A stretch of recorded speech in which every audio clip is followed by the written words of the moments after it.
Ok. Bueno, Octavio. Okay, mira, como tú sabes que soy náufrago, no navegante en internet, tengo a mi asistente técnico aquí, pero no tengo la menor idea de lo que está pasando. Bueno, Sí, buenas tardes. Buenas tardes. Qué gusto verte. Gracias por aceptar el reto lesamaresco, lesamariano. O Bueno, gracias. Por Mira, comienzo. Por favor. Me frenan o me aceleran. Yo soy como un automóvil, me manejan como quieran. Me encanta que hayan convertido a lesama en un verbo. Lesamar. Lezama, que era un tipo tan solitario y tan aislado, fue un hombre muy dinámico, muy activo, creando revistas, grupos, reuniendo artistas, músicos, escritores, ¿verdad? A pesar de su gordura, se movía por La Habana Vieja como si fuera un señor del siglo XIX, ¿no? Y voy a comenzar, y me lo perdonan, haciendo una alusión a cosas que yo he hecho con ustedes, de pasar de un nombre a un verbo. Hace muchos años, yo a veces a las cartas a los amigos les decía, Osama Bin Laden. Yo también convertía un sustantivo, a un nombre, en un verbo. Y ahora voy a otra cosa que yo hice, y ya no hablo más de mí, que es en un verso de Góngora, un verso al final de un soneto, que dice, lágrimas y suspiros son de ausencia, son lágrimas y suspiros de ausencia.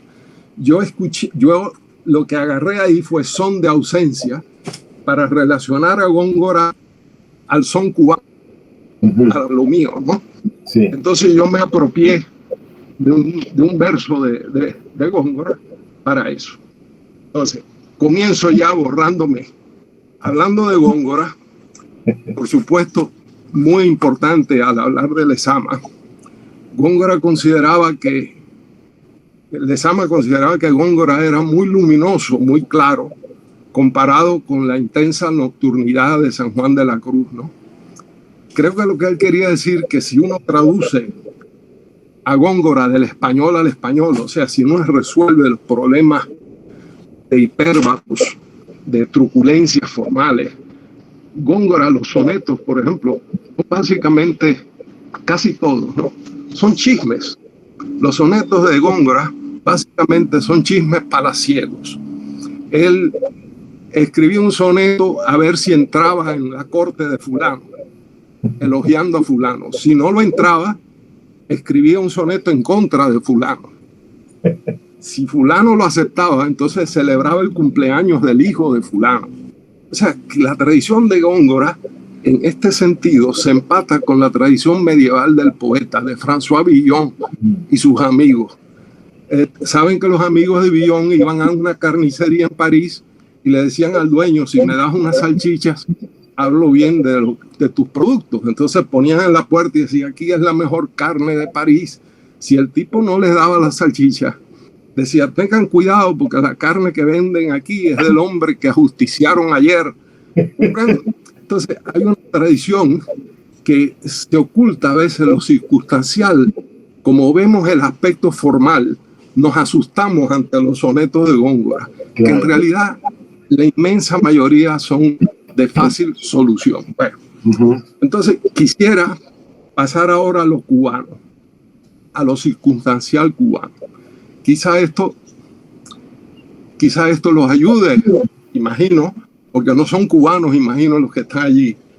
Voy a referirme a 4 temas muy cubanos que están muy presentes en Lezama. Temas muy problemáticos para Lezama y para la sociedad cubana en general. Uno es el tema de la mulatez. Otro es la homosexualidad en aquel momento, ¿no? La censura política, por ejemplo. Y el mundo que en Cuba se llamaba de lo venido a menos. Entonces son 4 temas que quisiera, me pueden interrumpir o pueden decirme que pase a otra cosa. Pero el tema de los mulatos, quizás para los argentinos, es difícil comprensión o sencillamente lo pasan por alto. Hay dos formas de ser mulatos en la época de Lezama, ¿no? Una es ver a Cuba como una cultura mulata, las rumberas, ¿verdad? La música cubana, una gran alegría. Eso es mentira. Ser mulato en Cuba era una herida profunda, profunda. Y la obra de Lezama se puede ver casi como si fuera un vendaje para cubrir esa herida. Una cosa es ser mulato como Severo Sarduy, que asumía su mulatez y su homosexualidad. Yo fui muy amigo de Severo, yo quise mucho a Severo. Severo asumía su mulatez y su homosexualidad y me decía, Octavio, es que yo soy una mulatica que se supera. Pero aún en esa risa de Severo, no me engañen, ahí hay dolor, hay mucho dolor. Tal cual. Entonces, ese hombre que era Lezama, que habla tanto del padre vasco, ¿ustedes han visto cómo habla? El énfasis. O sea, el padre de Lezama es el coronel que sí tiene quien le escriba, ¿verdad? Pero siempre subraya lo vasco. En la novela de Lezama no hay un negro. Hay un mulato que es cocinero y tiene un apellido curioso, se llama Juan Izquierdo. Y Lezama habla de él como que comienza la semana uniformado en blanco y a medida que pasa la semana se le va ensuciando el delantal, ¿verdad? Y es humillado por el padre, el coronel. ¿Por qué es humillado? Porque se atreve a meterse en una conversación de las señoras de la casa que están cocinando y él interviene y le dice, no, eso no es así, ¿comprende? Ellas se quejan y el coronel lo humilla. Pero ustedes saben por qué se le va de las manos a Lezama. Él está hablando de su familia, de sus ancestros. ¿Ustedes saben por qué el cocinero Izquierdo se atrevió a meterse con las señoras? Porque él las vio como mulatas. No eran señoras para él. ¿Comprende? Él las veía como de su propia estirpe. Y entonces se atrevió a vanagloriarse y igualarse, como dicen los colombianos, se igualó con estas señoras, ¿no? Entonces, vamos a ver ese aspecto de Lezama como un mundo de ocultamiento, ¿no? De un ocultamiento de cosas muy dolorosas para él, ¿verdad? Por eso yo creo que Lezama insiste tanto en afiliarse a la tradición española. O sea, Lezama casi nunca toca el tema negroide en Cuba, lo toca muy pocas veces. Entonces, para él Cuba es española, ¿comprende? Y su tradición es española, es europea. Eso, tengan eso presente, ¿no? En el tema de la abundancia, que ustedes ven los banquetes en la familia, ¿verdad? En los ancestros de Paradiso, ¿no? Sí. Es un poco también los banquetes que hay en la poesía de Góngora, en las soledades y eso, ¿no? Creo que es el sueño de una abundancia que yo creo que no se tuvo. O sea, hay una cosa delirante por darle una dimensión a la genética y a la sociología familiar que creo que no se tuvo. Y es grande su obra porque logra de verdad enseñorearse, ¿no?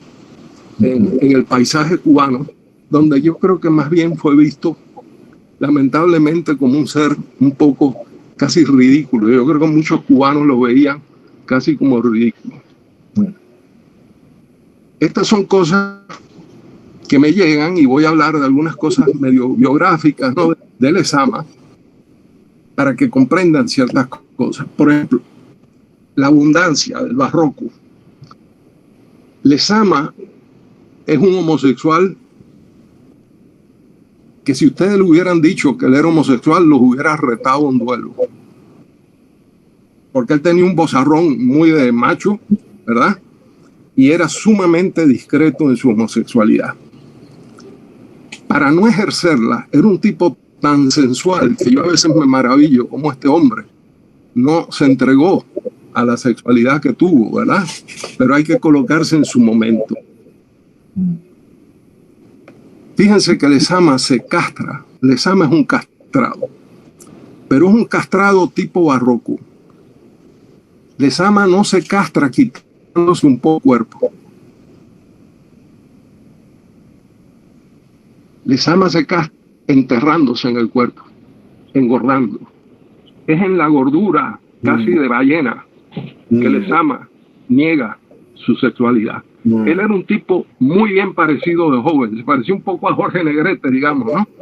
Y asustado por las inclinaciones sexuales suyas, se fue convirtiendo en esto, ¿no? Que al final casi no podía caminar, ¿verdad? Bueno, pueden ver el cuerpo de Lezama un poco como el barroco cubano, en términos carnales, ¿no? Hay un ocultamiento en este caso. Voy a darles un ejemplo de lo que era ser homosexual en esa época en Cuba. Es el caso de un poeta que se llama Emilio Vallagas. Hubo una vez una cena donde asistió un amigo de Lezama que se llama Guy Pérez de Cisneros. Y en esa cena, que Lezama, y le preguntaron a Vallagas si la poesía, y eso no lo entiende nadie. Y Pérez se lo contó en entonces hicieron un acto en que Guy Pérez habló de Vallagas diciendo que la poesía de Vallagas correspondía a alguien como la presidencia de Sayas. Sayas era un presidente corrupto y decía que Vallagas había tomado mucho prestigio. Octavio, tenemos algunos problemas de conexión. Sí, en particular. Pero lo que quiero decir del caso Vallagas es un poeta cuya obra, era un poeta católico que sentía su homosexualidad como un pecado. Claro. Problema de conexión. ¿Sonido o de imagen? ¿Sonido? Sí, como que se interrumpe el sonido. El sonido y la imagen. Ahora? Sí, perfecto, ahora sí. Igual se escuchó la idea, se entendió. Recuerda que estamos... Bueno, mira, pues rápidamente, Vallagas es un poeta católico, digamos, que siente su homosexualidad como un grave pecado. Sí. Cuando muere Vallagas, le encargan a Cintio Vitier hacer una presentación en 50 páginas de libro de la poesía de Vallagas. Y nunca menciona que Vallagas era homosexual. Y entonces Virgilio Piñera, que era un homosexual, que uno lo veía a 2 kilómetros y sabía que era homosexual, o sea, no podía ocultar su homosexualidad. Era un tipo muy homosexual.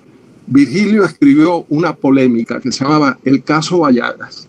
Decía, ¿cómo es posible que se escriban 50 páginas sobre mi amigo Vallagas y no se diga lo fundamental de su poesía, que es el tema de la homosexualidad? Bueno, es ese mundo de homosexualidad que cohíbe a Lezama, ¿verdad? Entonces ya estamos tocando el tema de lo mulato, lo homosexual. Viene, por ejemplo, para que tenga un sentido, de la censura. La censura en Cuba, desde que uno es niño, los padres dicen, ten cuidado con lo que... Eso es desde siempre, no con la revolución. No repitas en la calle lo que oyes en tu casa. Los niños, había una expresión en Cuba que decía, los niños hablan cuando la gallina mea. O sea, los niños tenían que censurarse. Uno aprende a autocensurarse desde niño, ¿no? Lezama se siente muy orgulloso porque él va al entierro de un poeta, de un muchacho estudiante, Trejo, que mató la dictadura de Machado. A él lo lleva un primo a esa manifestación el 30 de diciembre del año 30 y él se siente muy orgulloso, pero más nunca quiere escribir política. ¿Saben por qué? Cuando cae Machado, se descubre que el primo de él, que era un líder estudiantil antimachadista, era un delator y fue ajusticiado por sus compañeros. Entonces, imagínense Lezama, cuyo primo lo lleva a una manifestación política contra el dictador y se descubre que era un delator y que sus compañeros lo tienen que juzgar y ajusticiar. Yo creo que ahí se castró la inclinación política de Lezama, ¿comprende? Sí. Pero sí usaba la censura, Lezama, a veces censuraba a la gente. Por ejemplo, él creía que al taparse la boca, él tenía un bozarrón, pero iba a hablar un personaje cubano al liceo, y él hacía así, y decía, ya está haciendo el ridículo. Y él pensaba que con taparse la boca y pronunciar mal ridículo en francés, que ya eso quedaba oculto. Y todo el mundo le tenía pánico a Lezama, que se sentaba en primera fila y decía, ya está haciendo el ridículo. ¿Saben lo que le dijo? Me contó José Miguel Oviedo, un crítico peruano, fue joven a Cuba, y le dijeron que si quería conocer a Lezama. Y él dijo, sí, ¿cómo no? Y lo llevaron a un sitio, a la Sociedad Económica de Amigos del País, donde había una reunión de escritores. Y ahí estaba Lezama, el Lezama en la escasez cubana, y tenía sobre sus piernas una bandeja de pastelitos de carne, una bandeja entera. Y estaba come pastelitos de carne. Y le llevan a José Miguel Oviedo, le dicen, Lezama, este es un joven crítico peruano que quiere conocerlo. ¿Y saben lo que le dijo? Me lo cuenta José Miguel. Le dijo, cuando Edipo llegó a Colona, la dracma había sido devaluada. José Miguel se sintió tan asustado por lo que venía de... O sea, le empezó a hablar de la economía en la época de Edipo, y él sintió que Lezama le estaba diciendo, desaparécete, déjame comer. Bueno, vamos más o menos, ¿le interesa más o menos algo de esto? Por supuesto. Bueno, mire, el tema de lo insular en Lezama, la isla que quiere ser grande. O sea, es lo mismo que trata de hacer Fidel Castro en política, ¿verdad? O sea, soñar a Cuba como continente, como una cosa enorme, ¿verdad? Es típico de las islas la agresividad. Eso era estudiado en el siglo XIX, a finales del siglo XIX, que se llamaba el carácter territorial. Por ejemplo, una isla como Inglaterra, si es invadida, va a ser dominada. Por eso los ingleses desarrollaron una armada y siempre peleaban en otra parte para que no llegaran a Inglaterra. Bueno, Lezama, en ese sentido, se parece mucho a Joyce. Y lo que va a hacer, así como Joyce habla de Irlanda, pero en términos míticos, o sea, ¿cómo se llama el personaje, el gran personaje de Joyce? Stephen Dedalus.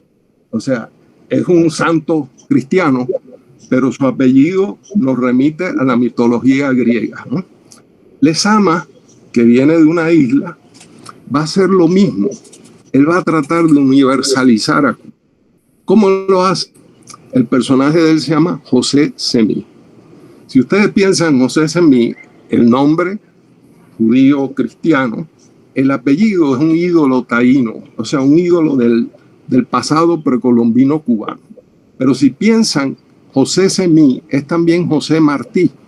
Y si lo ven como iniciales, es JC, es Jesucristo. O sea, que ya en el nombre de un personaje, Lezama está irradiando hacia todas partes. La diferencia con Joyce, creo yo, Joyce arremete contra Irlanda. Joyce es un tipo formado por jesuitas, pero yo creo que era un protestante. Lezama a veces hablaba de los jesuitas protestantes. En las primeras páginas del Ulises de Joyce, no sé si ustedes recuerdan cómo habla de la bahía de Dublín. Habla de la bahía de Dublín y dice que tiene un mar, Snoring Sea, un mar color verde moco. Está aludiendo al mar de Homero, que era color vino oscuro. Y él va a hacer alusiones a los griegos, pero dice, no nos engañemos. Irlanda no se parece en nada a los griegos. Nuestro mar no es de vino, es un mar que nos estanca, es un mar de moco.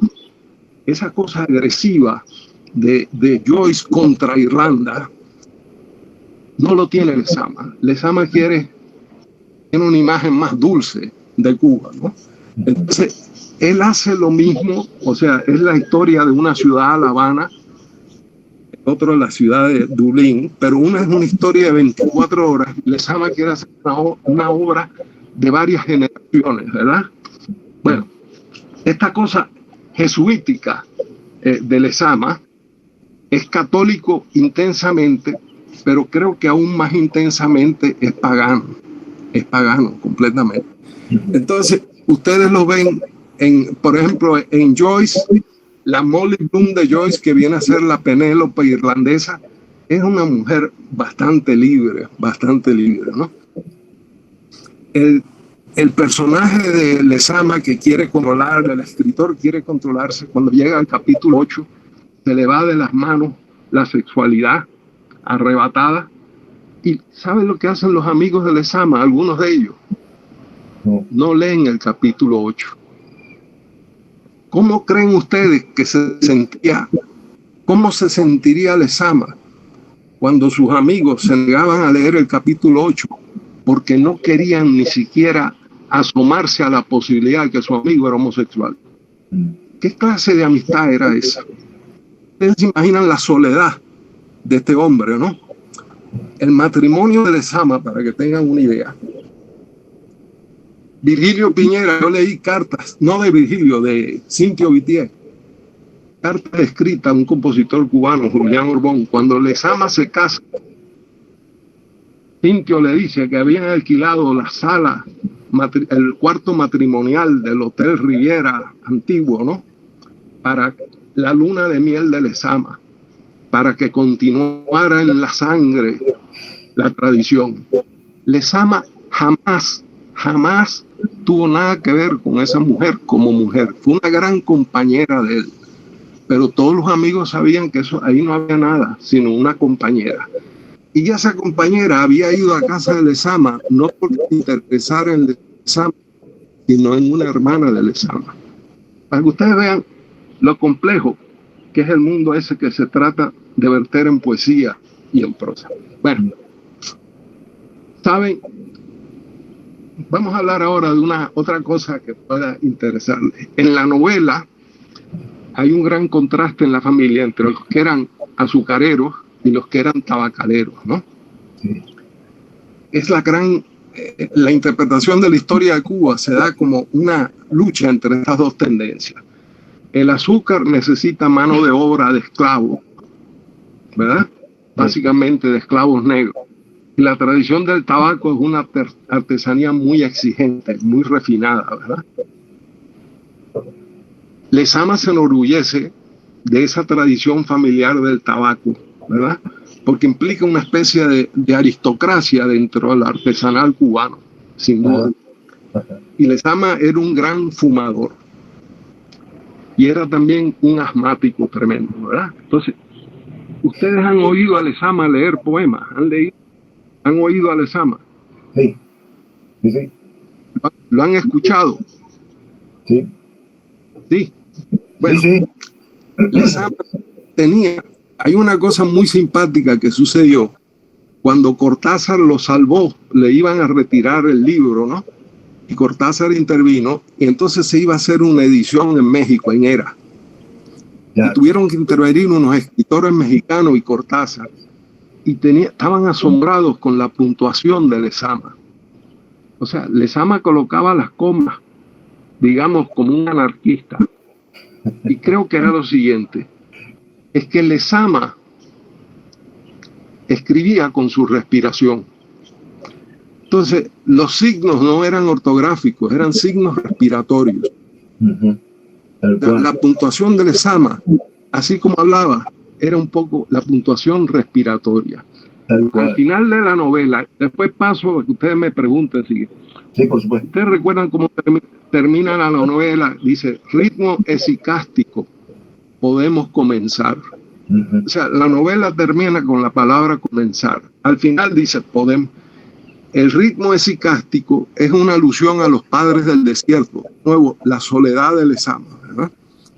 Los padres del desierto hablaban de la importancia de la soledad, la quietud, ¿verdad? La paz interior y así ejercicios respiratorios. Lezama creía hacer eso con su asma y con su ritmo de fumador. Pero lo curioso es que este libro donde se le va de las manos el capítulo 8, fíjense si él era inocente, que el primer ejemplar se lo envió al obispo de La Habana. Un libro que debe haber escandalizado al obispo de La Habana, ¿verdad? Bueno, pero Lezama tenía mucha influencia de lecturas teológicas. La revista que dirige se llama Orígenes, por un hombre que se castró para no ejercer la sexualidad. Ahí tienen, ese es un retrato de Lezama. Recibió mucha influencia de Tertuliano, o sea, las paradojas. El Hijo de Dios ha muerto, es imposible, por lo tanto es cierto. O sea, Lezama convertía lo imposible, no solo en posible, sino en certidumbres. Y eso es lo que asombra en sus ensayos. Sí. Son cosas que asombran, que él postula, ¿verdad? Son cosas maravillosas. Bueno, ¿qué es el libro de Lezama? Es una especie de divina comedia cubana. Se llama Paradiso. El guía es un poeta, como Virgilio, pero hay detrás de Paradiso, él termina en Paradiso, pero lo que él trata de ocultar es el infierno. Y Lezama escribió Paradiso porque él vivió un infierno. No se engañe. ¿qué han leído ustedes de Lezama? ¿Qué piensan de Lezama? Bueno, perdón, una acotación. Vos justamente en el ensayo que publicaste sobre Lezama en Superficies termina justamente así, ¿no? Hablando de su marginalidad y su destierro, ¿no? Es decir, su marginalidad fue de esta tierra, pero sin duda en el infierno hallará con quién conversar sobre Santo Tomás, ¿no? Ponías eso, lo cerrabas así, no sé si lo recordás. Sí. Bueno, hemos estado leyendo su poesía, básicamente, por ahora. Hicimos el recorrido cronológico de los libros según el índice de la obra reunida, ¿no? Comparando algunas erratas notables en casi todas las ediciones, por ejemplo, diferentes en cada edición, con lo cual vamos teniendo como un promedio, digamos, de corregido, digamos, una especie de obra poética más o menos. Y en eso estamos, cruzando sus ensayos, su poesía, y conversando un poco sobre distintas cosas que van surgiendo, ¿no? A la luz de esta lectura. Digamos, el eje es juntarnos a leer, ¿no? Y escuchar la escritura, de algún modo, de Lezama. Bueno, mira, una cosa que acabas de decir, cotejando prosa y poesía, sí. Hay varios poetas, a mí me parece la poesía una intensidad de la prosa. La prosa no solo escrita, sino la prosa conversacional. Sí. Lezama tenía una conversación, él tenía una conversación con abismo, con laberinto.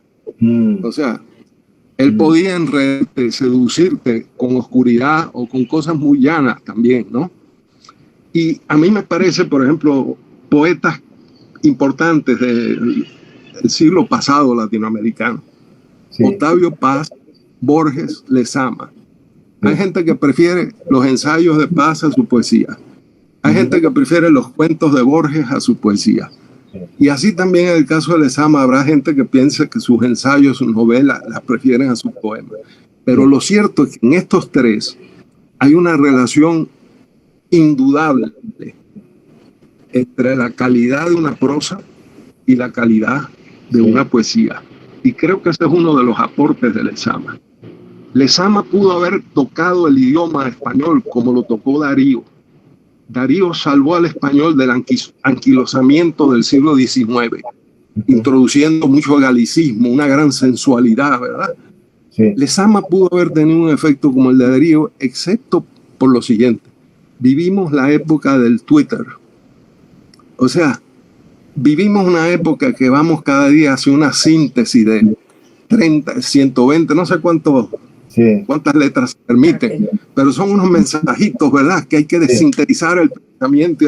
Entonces creo que eso perjudica a la influencia que pueda tener Lezama en el lenguaje, que creo que es necesaria, ¿verdad? Porque estamos llenos de cientificismo, de cosas sintéticas, ¿verdad? De dialécticas, y creo que la sensualidad que Lezama aporta al lenguaje pudiera ser tan útil como lo fue la de Darío, hasta para los españoles, ¿no? Que sería de la generación del 27, ¿verdad?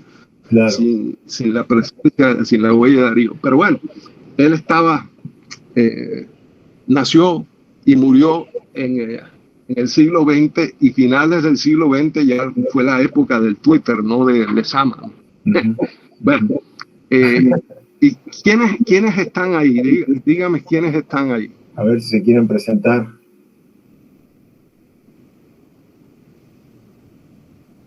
Por favor. Bueno, hola Octavio. Mi nombre es Humberto. Yo estoy en este momento en la Patagonia, Argentina, Neuquén, pero soy de Paraguay, así que vivo una experiencia climática y de espacio muy contrastante. Y bueno, mi razón de estar acá en Lezama es justamente Paradiso, y cuando vos empezaste a comentar esto recién, y cuando leí también tus textos sobre la muerte de Narciso, sobre la lectura de Paradiso, sentí que tu experiencia de lectura parecida a la mía en cuanto a que es una experiencia de abandono y de perderse, de sumergirse, de renuncia a la búsqueda del entendimiento y a la espera de sorpresa tras cada lectura. Yo hace 30 años que arranqué con esta lectura, y cada vez que arranco nuevamente siempre termino turbado, emocionado, siempre con algo nuevo. Y en estos días justamente arranqué con el primer capítulo, y vos mencionabas a Juan Izquierdo, toda la experiencia del abuelo vasco. Y en un momento, en este capítulo, me encontré con una sorpresa que no había reparado. Cuando despiden al mulato, porque estaba discutiendo sobre los huevos, cómo se hacían, en un momento en la mesa que están cenando no hay un plato más o menos como preparaba el mulato. Entonces el coronel recibe una llamada, uno piensa que es de un teléfono, pero recibe una llamada del recuerdo y se remite a su papá en la resolución. Y empieza a contar todo este mundo de su papá, de cómo él hacía las celebraciones, las convocatorias, y en un momento aparece el tema de la mosca, de la uva en España, las discusiones, la mosca que se introduce en su sueño, y al despertar una mañana, el abuelo de José Semí aparece caminando y se encuentra con una oveja que está durmiendo y que está soñando a su vez. Tan apacible el sueño de la oveja, que la oveja sueña que el árbol debajo del cual está soñando es parte de su sueño. Entonces uno empieza a entender que esa deriva en realidad termina siendo como un lugar donde va asumiéndose algo nuevo. Por ejemplo, se acuesta el abuelo, el papá del coronel, se acuesta a dormir sobre la oveja. La oveja sueña y en su punta el árbol. Entonces uno piensa, ¿no será que todo es el sueño de la oveja? Ese capítulo 1, dije, es el sueño de la oveja. Entonces, bueno, ese tipo de experiencia me depara a mí, por ejemplo, algo que ya leí 5 o 6 veces y de repente me encuentro que todo puede ser el producto del sueño de una oveja. Así que, bueno, te quería compartir esa experiencia y hermosa. Oye, y no sé, oye, me has hecho pensar una cosa. ¿No será que la oveja es Lezama, que está soñando a su abuelo? Mira, no, es interesante porque Lezama, uno en realidad, mira, yo no podía leer Paradiso, yo traté de leerlo varias veces, creo que lo digo en ese ensayo, ¿no? Sí, así comienza. Y aquello se me hacía increíble, ¿no? Hasta que me dijeron, léelo como un documento cubano. Por eso yo hablé de temas cubanos, ¿no? Aquí. Yo creo que hay que tratar, como les digo, leer a Góngora. Si uno lee los sonetos de Góngora y se paraliza ante el respeto que merecen los sonetos de Góngora, bastante bien. Pero tú me diste que estás en la Patagonia, tú no estás en el apartamento de Rey. No, estamos todos en lugares diferentes. ¿Qué cosa, Dios mío? Yo pensé que era ayer en tu casa. No. Ahora se van a seguir presentando y te van a contar dónde están cada uno, cada cual. ¿Quién quiere? Octavio, buenas tardes. Sí. Yo soy Laura, estoy en Córdoba, en Argentina. Es un orgullo que hayas venido al encuentro del Lezama. Te quería preguntar antes de que siguiéramos avanzando, por lo que dijiste al principio sobre los 4 temas cubanos que están muy presentes en Lezama. Mencionaste la mulatez, la homosexualidad, la censura política y me intriga mucho el cuarto, lo venido a menos, que no lo desarrollaste. ¿Podés profundizar un poquito eso? Es que lo venido tan a menos que traté de no hablar de eso. No, mentira.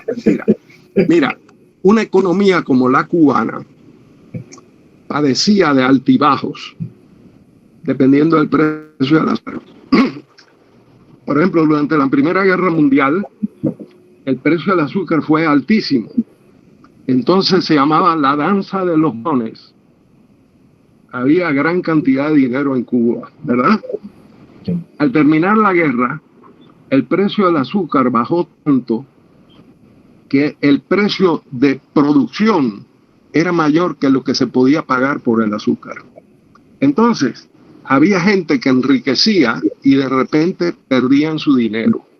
O había guerras que la gente estaba en el bando equivocado y le confiscaban las propiedades o las perdían, ¿verdad?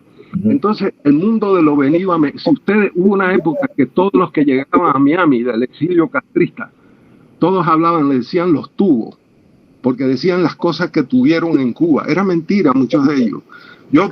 Mi papá tuvo un central azucarero, mi papá era dueño de 7 hoteles. Todo eso era mentira en su mayoría, ¿verdad?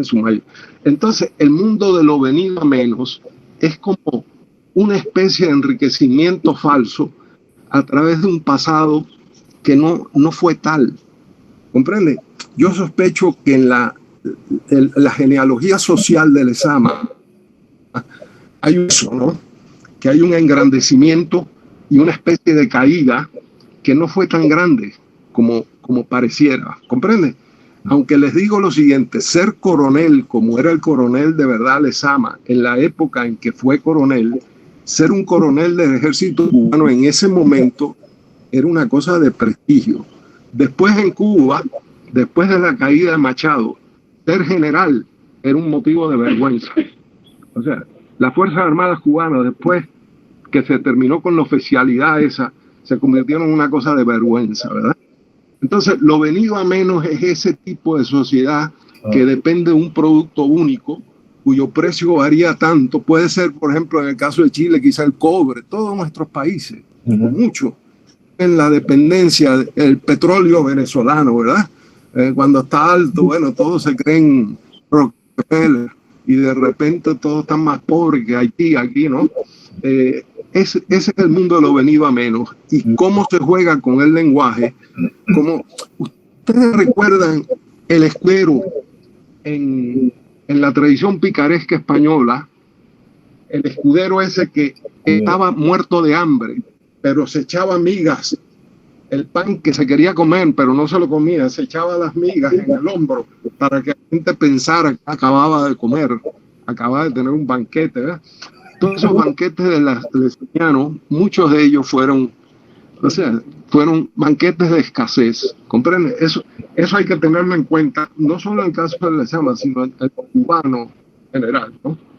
Qué bueno. Bueno, y ella estaba en Córdoba, ok, está bien. Ella está en Córdoba. Está.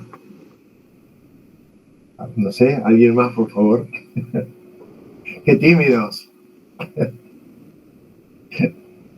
Yo soy más tímido que ustedes, pero me sobrepongo soy actor de teatro.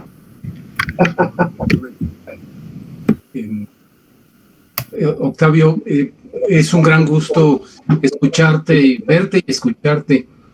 Yo soy Juan Alcántara, estoy en México. Y nos conocimos brevemente, nos encontramos brevemente en Caracas en un encuentro de poesía por ahí hace unos 15 años, 2005 creo, una cosa así. Pero en fin. Wow, donde estuve yo también, con Carlos. En la casa de la poesía, en la casa de la poesía. Exacto. Sí, así es, sí. Ahí nos conocimos con Juan, de hecho.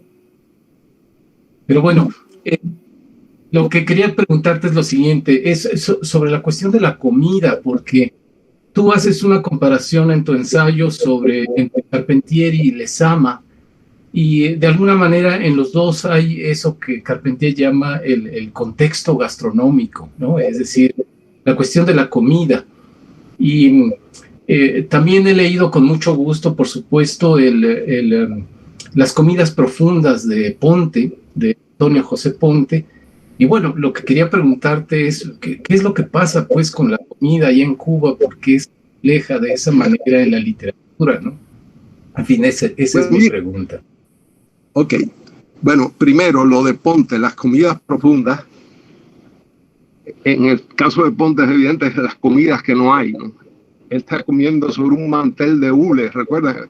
Sí. A mí me parece uno de los escritores jóvenes, por lo menos más joven que yo, ¿no? Sí. A mí me parece de primera, ensayista de primera. Las comidas profundas deben ser las comidas que están en la memoria, en el inconsciente colectivo. Pero en el caso de Lezama y Carpentier es lógico, como algo son barrocos, para decirlo así. La diferencia es que Carpentier siente a Cuba como parte de las Antillas. Él tiene ha escrito sobre Haití, ¿verdad? Carpentier tiene una mirada de Cuba como parte de las Antillas. A Lezama eso no le interesaba. Porque si tú pones a Cuba como parte de las Antillas, Cuba se hace mucho más oscura, más negra. A Lezama le interesa la Cuba española. ¿Comprende? Entonces, a esa diferencia con Carpentier. Pero donde ambos coinciden en la cosa barroca, por ejemplo, de los bodegones, para no hablar solo de la escritura, la pintura de los bodegones. Entonces, las narrativas de ambos están llenas de comida. Lezama era gourmet y gourmand. Era un tipo, por ejemplo, Lezama iba a un restaurante ya cuando había un poco de escasez y eran varias personas. Sabe que primero ponen el pan. Por ejemplo, había un joven que agarraba 2 pedazos de pan y Lezama le decía, pero no en broma, le decía, joven, usted es peligroso, porque pensaba que el tipo iba a comer mucho. Y sabe que le tenían que decir a Lezama, no se preocupe, Lezama, en la cocina hay más, vamos a pedir. O sea, Lezama tenía un apetito insaciable en una situación de creciente escasez. Entonces, entre lo insaciable y la escasez, hay como un choque de átomos, ¿verdad? Que crea una explosión, que es la literatura, ¿verdad? Y eso está en lo de Ponte. Ponte es la escasez cubana llevada al límite, ¿no? Cuando habla de una excavación arqueológica que hay en La Habana, ¿recuerdas? Y encuentra como unas botellas rotas, cosas así, como restos de una comida de hace siglos. Así como una nostalgia por aquellas ruinas, aquellas pequeñas ruinas que encontraron, sugería una dimensión que habían perdido. ¿Comprende? Entonces, la dimensión perdida, la dimensión... Bueno, qué bueno verte de nuevo a 15 años. Bueno, México, suerte para México. Quiero decirte una cosa. A mí me llevó a Teotihuacán, antes se decía Teotihuacán, ahora creo que es Teotihuacán, ¿no? A mí me llevó Montes de Oca. En esa época fue muy temprano, casi no había turistas. Y caminaba yo en la calzada de los muertos.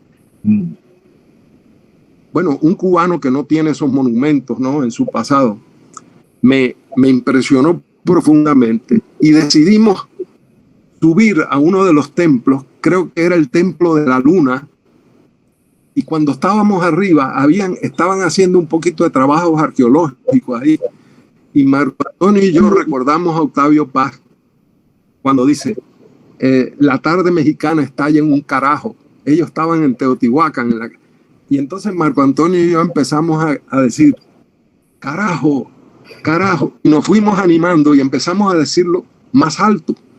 Y llegó un viejito, un policía, y nos llamó la atención. ¿Qué están haciendo? Entonces tratamos de explicarle que era un homenaje a un poeta mexicano que se llamaba Octavio Paz. El tipo no nos creyó. Me dijo, por favor, respeto. Bueno, yo agradezco hasta el día de hoy esa caminata en la quizás nunca me he sentido más vivo en la caminata en la calzada de los Muertos. Es una cosa absolutamente impresionante. Las proporciones entre las pirámides, es una cosa. Bueno, te felicito por ser mexicano. Hay más mexicanos en este grupo. Hay más mexicanos. Bueno, pues igual sigo yo para seguir con México. Hola, Octavio. Muchísimas gracias por estar aquí. Es también un gusto. Yo soy Tania Favela, de México también, y bueno, compañera de trabajo de Juan Alcántara. Justamente los dos damos clases en la Universidad Iberoamericana de Literatura. Y bueno, estoy contenta de estar aquí. Y bueno, leyendo tu ensayo, se me ocurren dos cosas que me llamaron la atención y que igual podrías como desarrollar un poquito, y es cómo inicias con esa desconfianza hacia la narración, ¿no? Y esa decepción hacia la historia, y un poco me gustaría pensar, bueno, ¿cuál es el lugar de la historia, ¿no? O esa historia descolocada en la obra de Lezama. Y más adelante hablas de las simetrías, y ahorita que hablabas de Borges, pensé en esa relación también, ¿no? Entre la escritura de Borges, que tiene que ver con las simetrías, y la escritura de Lezama. Entonces me quedaría con estos dos puntos, ¿no? Que si pudieras como desarrollar un poquito la historia y las simetrías. Bueno, yo me he entregado a dos géneros muy subjetivos, que son la poesía y el ensayo, ¿no? Hay el género dramático, el género narrativo, ¿no? Creo que como cubano que he conocido el exilio, largos exilios desde muy joven, exilios de la familia, tengo derecho al pesimismo y desconfío mucho de la historia, ¿no? Tú no te puedes imaginar el revolucionario, el rebelde que era yo en la lucha contra Batista. No luché yo porque era muy joven, pero con gusto hubiera luchado. Llegaron mis héroes, triunfaron, y luego esos héroes se convirtieron en algo que no era lo que pensábamos que iba a ser, ¿no? Entonces aquellos héroes terminan de antihéroes, ¿no? Y creo que ahí se fue sedimentando una desconfianza a lo que tuviera secuencias demasiado parecidas a las secuencias históricas, ¿no? El ensayo me permitía, la poesía me permitía naufragar en mares más amplios, ¿comprendes? En un destino, prefería ser botella al mar y no barco, no galeón, ¿no? He sido una botella al mar, no he sido una embarcación. Pero es un tema muy difícil, por lo menos para mí, ¿no? Por ejemplo, piensa en simetrías, algo que quiso hacer Lezama, volviendo a Lezama. Hay un libro de Pedro Enríquez Ureña que les recomiendo, se llama 6 ensayos en busca de nuestra expresión. Es casi un título de Pirandello, ¿verdad? 6 personajes en busca de un autor, ¿no? Sí, sí. Este hombre, que es uno de los hombres más cultos de América, muy amigo de Borges, escribe 6 ensayos en busca de nuestra expresión. Y Lezama publica un libro que se llama La expresión americana. Creo que es su respuesta a Pedro Enríquez Ureña. O sea, Lezama asume una voz continental y trata de resumir en su visión lo que es América a través de su expresión histórica, ¿no? Tú que eres mexicana, Borges, el interés de Borges por la literatura gauchesca, de haber más panamericanismo verdadero entre nosotros, eso pudo haber tenido un efecto simétrico. Por ejemplo, piensa en los llaneros venezolanos y colombianos, o sea, los vaqueros, la gente de a caballo de Venezuela y de Colombia. Piensa en los charros mexicanos, la gente de a caballo del México, ¿no? Estamos vertebrados por unas cosas que prometen simetrías, prometen parecidos, casi son como triángulos equiláteros que pudiéramos armar, pero aquello se nos hace imposible. Y te voy a añadir lo siguiente. ¿Qué sucedió en América desde el principio? El fracaso de la revolución de Haití, que todavía es un país fracasado, por supuesto. El fracaso de Bolívar, Hay una carta de Bolívar de 1830 al general Flores, que entre otras cosas dice, lo único que se puede hacer en América es emigrar. ¿Qué pasó con Bolívar, un hombre que une el romanticismo político y el romanticismo literario? Lo mismo que pasó en Haití. Aquí llega la Revolución Francesa, que tiene secuencias muy definidas, muy cronológicas, ¿verdad? La Revolución, la Bastilla, Reino del Terror, el Napoleón cónsul, Napoleón emperador. Eso que fue secuencia en Europa nos llega acá de forma simultánea. Entonces, los que hacen la revolución en Haití, hay negros ex esclavos que asuman la Revolución Francesa para proclamarse rey o proclamarse emperador. O sea, aquello de libertad, igualdad, fraternidad, lo convierten en lo napoleónico. O sea, terminan como napoleónicos sin haber tenido un día de libertad. Lo mismo le sucede a Bolívar en su fracaso. Creo que Bolívar, un hombre culto, inteligente, ¿verdad?, muere fracasado, enfermo en Colombia. Casi todos los que hacen la revolución independentista de Venezuela, casi me atrevería a decir que todos los importantes mueren fuera. Entonces uno se pregunta, ¿pero por qué? ¿Por qué Páez muere en Nueva York, Bello en Chile, Miranda muere en una cárcel española? Entonces es un fracaso tan grande, creo, que nosotros nos llegaban las cosas en simultáneo. Las cosas que eran secuencia y debiéramos haber vivido como secuencia, las recibíamos en simultáneo, en una síntesis que nos perturbaba. Creo que desde entonces el panamericanismo fracasó. Bello quiso hacer una gramática para americanos, nadie le hizo caso. ¿Comprende? Entonces, yo veo esta pregunta que ella me hace, hecha a mí, que tengo como derecho al pesimismo. Yo me siento muy pesaroso acerca de todos nuestros países, ¿verdad? Donde hay grandes injusticias sociales y hay grandes problemas, hay demasiadas constituciones, demasiadas promesas, cada rato hay una nueva revolución, una nueva constitución, y tengo mucho temor por Perú, que prometen que no habrá un pobre más, y creo que en Perú va a haber más pobreza. Y va a haber una nueva constitución en Perú y será lo de siempre. ¿Comprenden lo que les digo? Entonces, yo he visto ya viejo, veo ese proceso una y otra vez, ¿no? Las promesas perdidas, la misma corrupción. En el caso de Argentina, o sea, uno piensa en la Argentina que llega hasta Irigoyen, o sea, lo que es la economía argentina, ¿verdad? Hoy es un país que está al borde del abismo, ¿no? Y aquello fue un país increíble, ¿no? O sea, ¿y cómo? Bueno, hay que vérselas con la política argentina, no quiero meterme en eso, pero yo veo que hay gente de derecha, de centro y de izquierda, y todos son ladrones, ¿verdad? Entonces tú dices, bueno, ¿y el pueblo argentino qué dice eso? Bueno, yo creo que los pueblos se cansaron, y no sé, pero es una pregunta para mí, somos tan impuntuales, ¿sabes que tenemos fama de ser impuntuales? No yo, que soy puntual como la reina de Inglaterra. Fíjense que a las 5 entré, ¿verdad? Sí, puntualísimo. Ustedes también son puntuales. Pero nosotros somos tan impuntuales, no solo en la vida social, somos impuntuales en la historia. Nosotros no hemos llegado todavía al presente. Y creo que es difícil que algún día lleguemos al presente.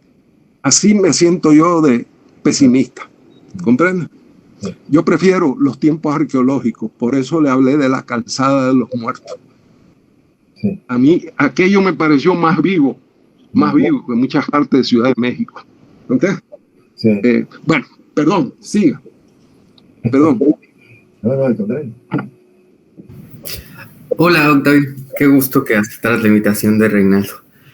Ha sido, o sea, está fresquísimo tu ensayo, a mí me encantó, y también todo lo que has dicho, y sobre lo que dijiste de Lezama, sobre su gordura, a mí eso también me incita como ese exceso de alimentación también lo pasa a lo poético, pero quería ver si tú podías como hablar más también de las implicaciones que ese proceder poético tiene, como implicaciones contradictorias o paradójicas, porque a mí me pareciera que también sus poemas engordan y él engorda también, pero no es como que lo hacemos más visible. O sea, a medida que se hace más grande, también lo vemos mucho menos.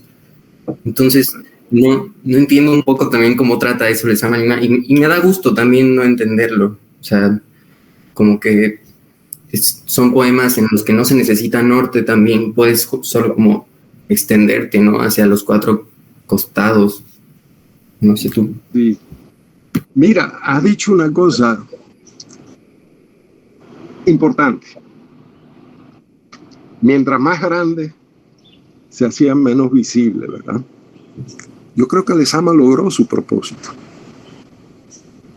¿Tú comprendes? Creo que has dicho algo ahí muy curioso a tu manera, ¿verdad? Y estás tropezando en lo oscuro con algo importante que habría que desarrollar. La poesía de Lezama termina en fragmentos a su imán. De nuevo, el imán reuniendo lo fragmentario, un poco lo que quiso hacer en la expresión americana. Los fragmentos de América, unirlos en ese imán que era la imaginación de Lezama. La imaginación de Lezama, ¿verdad?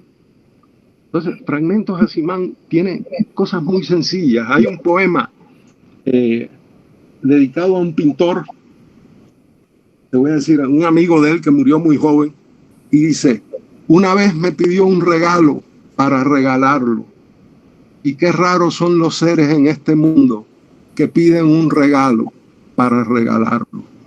Eso casi no parece un poema de Lezama, ¿verdad? Es de una sencillez asombrosa. Y cuando habla del toconoma que él está raspando en la pared, por supuesto, la pared es la página. Él está tratando de crear un abismo, que es el toconoma, el nicho de los japoneses.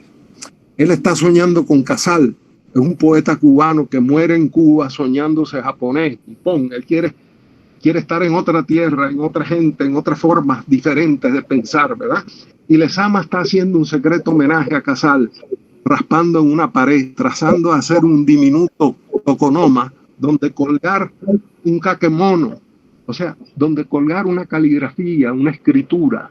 Entonces la página, que es plana, esta la está convirtiendo en un abismo, en un nicho. O sea, ese gesto de Lezama, de raspar la pared, es como raspar con el lápiz o la pluma, o la cuña, si tú todavía estás en la época del cuneiforme, ¿verdad? Tú estás raspando, creando un abismo donde Lezama quería enterrarse. En ese toconoma, en ese rasguño en la pared, él ya era tan pequeñito en su aislamiento, que podía enterrarse en un rasguño en la pared. No se explico. Tú dijiste algo muy importante, que mientras más grande, y era grande en todo sentido, físicamente, intelectualmente, ¿verdad? Pero se hacía tan grande para no ser visto. Tú sabes, parece una paradoja lo que dijiste, pero hay algo muy, muy cierto ahí, ¿no? Mira, hay algo que yo debo, ya los dos están muertos y puedo decirlo, quiero escribirlo. Un homenaje a la amistad, para que comprendan lo que es Lezama. Creo que puedo ayudarte. Un homenaje a la amistad digno de las cartas de Lucilio de Séneca, digno del ensayo Montaigne sobre la amistad. Lezama está enamorado de dos jóvenes de orígenes. A los demás él le decía los chinitos. Eliseo Diego y Cintio Guitía, él le decía los chinitos. Él se enamoró de dos jóvenes. Un músico, Julián Orbón, que fue amigo mío, y otro más joven todavía, que fue gran amigo mío durante mucho tiempo, que se llama Lorenzo García Vega. Lezama se enamora de dos jóvenes que no son homosexuales, son heterosexuales. Y ahí tú tienes una especie de autocensura, de freno que Lezama se pone al enamorarse de donde sabe que no va a haber correspondencia, ¿verdad? Y ahí tú tienes al Lezama cauteloso, el pulpo que echa tinta para esconderse, ¿verdad? Pero con Lorenzo se da una cosa bellísima, es el homenaje a la amistad. Yo quiero escribir sobre esto y lo conozco en detalle porque me lo cuenta Lorenzo. Cuando Lorenzo conoce a Lezama, él queda tan seducido por este hombre, por su imaginación, por su inteligencia, por su orientación, que temeroso inconscientemente caer seducido hacia la homosexualidad, Lorenzo secreta impotente. Lorenzo, para poder ser amigo de joven de Lezama, se hace impotente. Lezama es el que le dice que vaya a un psiquiatra porque se da cuenta. Lezama con él jamás tocó un tema erótico. Y le entraban los chismes eróticos y hablar de cosas. ¿Tú me entiendes? Pero con Lorenzo él se cohíbe y no habla de eso, sino que manda a su joven amigo a un psiquiatra. Y Lorenzo va 20 años a psiquiatra o 15 años para superar la impotencia que le causa su admiración por Lezama. Para que tengas una idea de lo hermoso que puede ser el concepto de la amistad como sacrificio, ¿verdad? Hay una cosa que a mí me parece de una belleza. Lorenzo rompe con Lezama cuando supera su impotencia y se casa. Entonces Lezama muestra sus celos. Él dice que Lorenzo se casó para ocultar, para disimular que él era homosexual. Y ahí es donde Lorenzo se enoja con Lezama y rompe con él. Porque Lezama lo hizo como una viejita celosa. Al final, cuando Lorenzo sí se escapa y se casa, ahí empieza Lorenzo. Si Lorenzo estaba con un amigo entrando a un edificio, decía, allá va, ese es su socio en el negocio. Y Lorenzo se enteraba y enfureció. Pero es una cosa tan bella que creo que tiene que ver con lo que tú intuyes, ¿no? Por eso me permito, yo quiero escribir sobre esto de una forma respetuosa, pero me parece tan bello el sacrificio de ambos para hacer posible la amistad, ¿no? Okay. Mira, Lezama prestaba a Lorenzo, le prestaba bolsas y bolsas, 20 libros. Entonces Lorenzo, era un lector voraz, después de una semana se repasaban los libros como si Lezama fuera un maestrico. Repasaban los libros, ¿verdad? Y ¿qué pensaste de usted de tal cosa? Y Lezama lo iba orientando en la literatura. Él llamó a Lorenzo el jesuita protestante. Era el más rebelde de los origenistas, ¿no? Bueno, no sé si eso, creo que eso toca algo de lo que tú dijiste que me parece muy interesante. Es tan grande que no se le ve. Ok.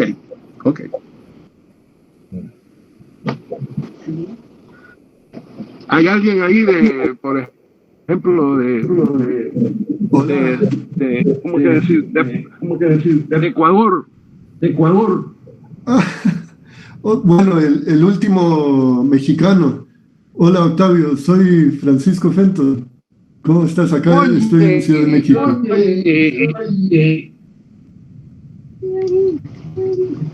Francisco, qué bueno verte. También yo le digo a él FF en DF.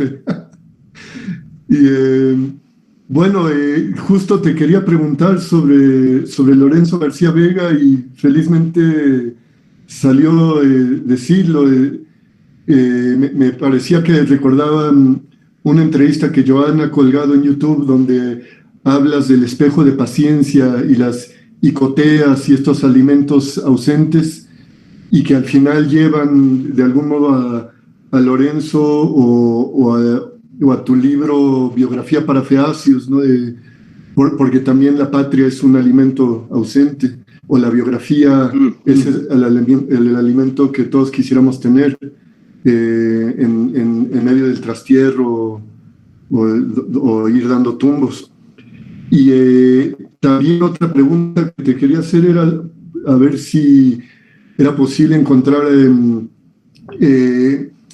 Lezama, tengo entendido que recetaba la vida de Torres Villarroel como parte de las lecturas o del canon, aunque también encuentro que los sueños que escribe Villarroel cuando sueña con Francisco de Quevedo y los mismos poemas, los sonetos de Villarroel son tremendos. Me parece que los estuviera viendo ya fuera Lezama, a ti o a Lorenzo García Vega en medio de ese mismo trabajo.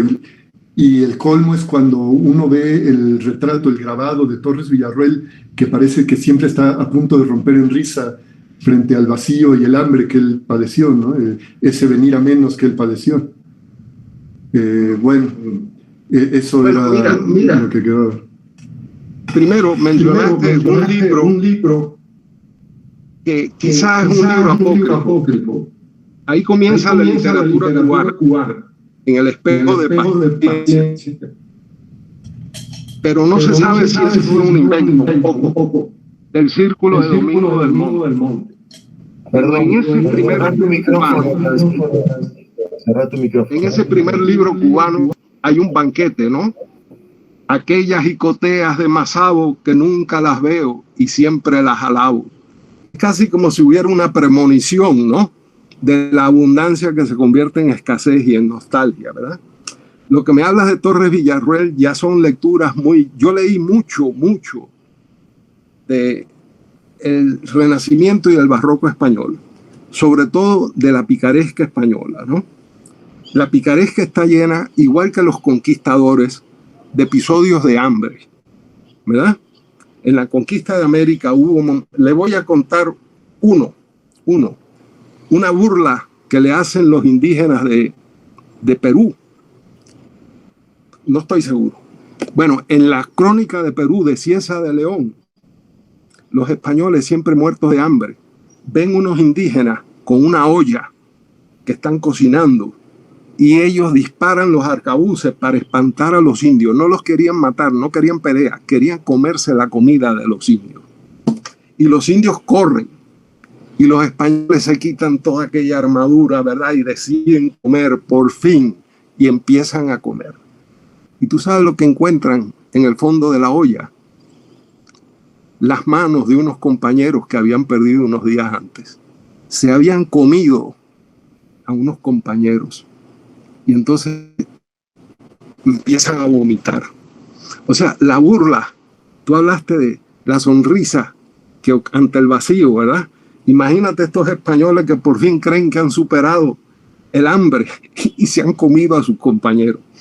En Venezuela hay una cosa interesante de unos españoles siempre muertos de hambre que van de aquí a Mérida, de Caracas a Mérida, a pie y a caballo. Y lo dicen en 3 o 4 líneas. Tú te imaginas lo que es eso en esa época y con enemigos tirándote flechazos, etc. Pero los tipos tienen hambre y deciden descansar y se sientan sobre un tronco. Caramba, el tronco empieza a moverse. ¿Qué es esto? Era una anaconda, una serpiente enorme. Entonces deciden matarla y estaba muy llena. La abren y adentro tenía un venadito entero. Entonces aquello que parecía un árbol y no era un árbol sino una serpiente, tenía adentro un venadito entero. O sea, el tema de la comida y la falta de comida en América, ¿no? Y en la Europa de la picaresca, ¿no? Eso es igual que el tema de los espejos. Por ejemplo, pensamos en los espejos del barroco español y pensamos en Velázquez. Para mí, el espejo quizás más maravilloso de ese momento está cuando el pícaro se ve, el pícaro Guzmán de Alfarache. Por cierto, el autor se va a México y funda la primera imprenta en México, ¿verdad? Pero el pícaro, que ha servido a sacerdotes, a oficiales y ha visto pillería en todas partes, él era muy crítico consigo mismo, pero por fin un día se ve en el espejo y dice: estate como te estás, Guzmán amigo. Esa reconciliación del pícaro consigo mismo, el hombre que es el menos apto para ser Narciso, el que se niega, el que se rechaza, pero en ese momento se ve y se compara con lo que ha visto en la sociedad del momento. Dice: estate como te estás, Guzmán amigo. Ese es un espejo que a Velázquez seguro que lo leyó y le encantó, ¿comprende? Bueno, seguimos vagando. Gracias por estar ahí, FF. Hombre, gracias. Gracias. Mira, le escribí a los queretanos para que te lleven un cámara oscura. Un ejemplar. Me han entregado previamente, ya te cuento. Perfecto. Gracias. Miren, por cierto, los mexicanos. Pronto va a salir en México, en Querétaro, una cosa que me parecía, cuando me enteré que no había otra edición, digo, no puede ser. Van a aparecer las memorias de Maximiliano en Querétaro, que no se han republicado desde hace más de un siglo. ¿Cómo es posible que no se hayan publicado las memorias de Maxi? Yo le digo Maxi. Hay una carta de Maximiliano. Saben que él estaba enamorado de América. Él fue víctima. Yo creo que él amaba a México y a los mexicanos, pero fue víctima, y yo creo que Juárez tuvo que fusilarlo. Yo comprendo, ¿no? Pero él estaba enamorado de América. Cuando él llega a Brasil, hace una carta a su hermana, que yo he leído, y escribe como 2 páginas sobre un colibrí. Ustedes leen aquellas páginas. Yo creo que Lezama las hubiera enviado, Octavio Paz las hubiera enviado, Huidobro las hubiera enviado. Son de una belleza increíble. Empieza a hablar del colibrí y lo compara con minerales. Por su brillo parece oro, parece esto. Es una cosa, es un hombre cautivado por la naturaleza de América. Y termina como un peón de la política imperial europea y termina fusilado en Querétaro. Justamente. Bueno, claro, qué bueno que vas a salir. Estas memorias son importantes. Claro. Importantes. Aparte están haciendo unas ediciones preciosas, ¿no? Han sacado toda tu obra ensayística y poética. Estuvimos mirando un poco las tapas, así yo les mostraba antes de que conversáramos, las ediciones estas de Caligrama, ¿no? En Querétaro. Sí. Muy bonito. Bueno, las tapas, está volviendo al tema de la comida, ahora está como las tapas de España, ¿verdad? ¿Por qué? Cuando la gente bebe cerveza piden tapas. Las tapas. Está bien. No, le estoy echando broma. Sí. Bueno, ¿quién más se quiere presentar y comentar algo? Estaría bueno, casi como que estamos en una ronda con el chino hablando de la mesa de al lado, del cual hablabas, Octavio. Sara Beatriz Sedler, bueno, honrada de este encuentro, que agradezco. Ya que aludió a los chinos Reinaldo recién, yo te preguntaría por los chinos. Perdón, desde Uruguay. Ella está desde Uruguay, sí, desde Uruguay.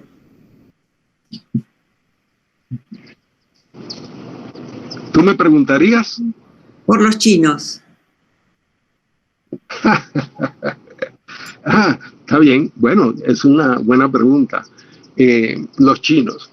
En la novela Curiosa de Paradiso aparece un chino también, que es un cocinero. Y aparece un chino en el capítulo 8, ¿no? Que es oscuro, unas cosas oscuras ahí, ¿no? En Cuba, el chino tiene buena prensa en este sentido. Durante la guerra contra España, en Cuba, cuando termina esa guerra, dicen, ningún chino fue traidor. Hubo chinos que pelearon contra España, otros se mantuvieron al margen. Pero en Cuba se decía, ningún chino fue traidor. Entonces, hay esa benevolencia, digamos, con los chinos, ¿verdad? No ha habido alguien como un Ezra Pound cubano que rescate o amplíe el conocimiento de los chinos en Cuba, que yo sepa, ¿no? Se necesita. Ezra Pound, por cierto, es un hombre de provincia, es típico de los provincianos. La vanguardia en América muchas veces es obra de provincianos, ¿verdad? Que tienen que soñar lo grande, huir de la aldea, ¿verdad? Entonces creo que Pound es de Idaho y es el más cosmopolita de los poetas y los escritores americanos, ¿no? Él sí nos supo dar, incluir hasta como un efecto visual. No sé si conocen los cantos, que a veces tiene caligramas chinos, ¿verdad? Como casi como una fascinación visual para orientarnos hacia otra cultura, hacia atrás. Además de escribir, ese influyó mucho por un fenolosa sobre la escritura china como imagen. The Chinese written character as a medium for poetry. La caligrafía china como medio para la poesía, ¿verdad? Entonces, ese efecto visual que tienen los chinos y los japoneses, Pound lo usa casi como si fuera un caligrama de Apollinaire, ¿no? Un efecto visual en el poema. Sí. Lezama llegó al tokonoma, a soñar el tokonoma, pero no pasó mucho de ahí, ¿no? Pero ¿por qué te interesa a ti lo chino? Hoy estuvimos leyendo una entrevista que te hicieron y en un momento se le da prioridad a lo chino y me interesaba desarrollarlo. Pero me quedé ahí colgada con eso. Cuando hablas de la conversación del chino, alguien que está en la mesa de al lado, en un bar, y tú dices, es el jugador, ¿no? Y hay una frase que es ¿no? la china, ¿no? Oye, es algo mío y estoy como perdido. Bueno, no, claro, yo pensaba en lo chino para Lezama. Ah, bueno, mira, había cosas de Lezama. Vamos a ver si vamos hacia eso. Lezama, cuando hablaba, hubo incidentes en el restaurante que la gente de la mesa alrededor aplaudía. Él no estaba hablando con ellos, él estaba hablando con unos amigos. Y como lo oían, había gente que aplaudía. Y había otros que le decían, oye, cállate. Como que estuviera hablando en chino, ¿verdad? Cállate, por favor. Pero Lezama cuando hablaba, había gente que lo aplaudía. Y él decía, por ejemplo, cuando había un joven que quería conocerlo y ser impresionado por él, él decía, voy a lanzar al aire mis bolas de colores, como si fuera un malabarista, ¿no? Con el lenguaje. Voy a jugar con las palabras. Pero me tienes desorientado, me tienes en China. Dejémoslo así, pasemos a otro. Él podía comprar y a veces había amigos que saldaban sus cuentas, ¿no? Él se llevaba muchos libros, pero era lo que agarraba. Había buenas librerías, ¿no? Pero lo mismo leía teología que a Rimbaud, que historia, ¿verdad? Entonces creo que una cosa que quizá Lezama leyó muy joven, se me hace, es la decadencia de Occidente de Spengler, por ejemplo. Porque Lezama tiene una manera de homologar. Spengler hablaba de los hechos homólogos. Las culturas son biológicas, ¿no? Y en las culturas hay cosas que parecen símiles, pero son homologables, tienden a un mismo fin. Creo que Lezama, pienso que quizá por la lectura de Spengler, tenía desarrollada una capacidad para crear sistemas binarios con lo disímil. O sea, que él podía empatar una lectura teológica con Rimbaud. Tenía una habilidad por su imaginación, ¿verdad? Estas lecturas caóticas podía llevarla a una especie de orden lezamiano. Quizás el orden que nosotros tendríamos. Pero eso que dicen que las buenas metáforas son que surgen de cosas muy dispares que se usan, ¿no? Que se unen.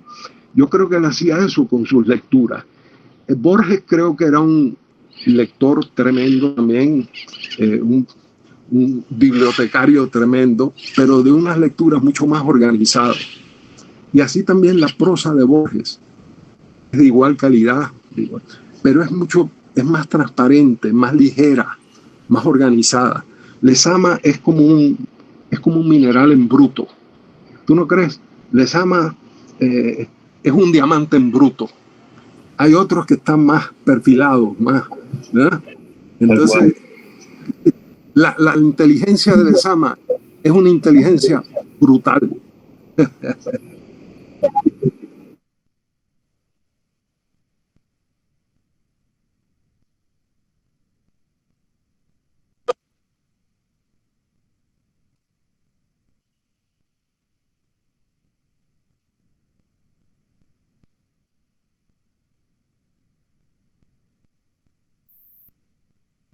fíjate que volvió el tema de la comida, pero ahora tú estás hablando de la voracidad con los libros, o sea, comerse los libros, ¿no?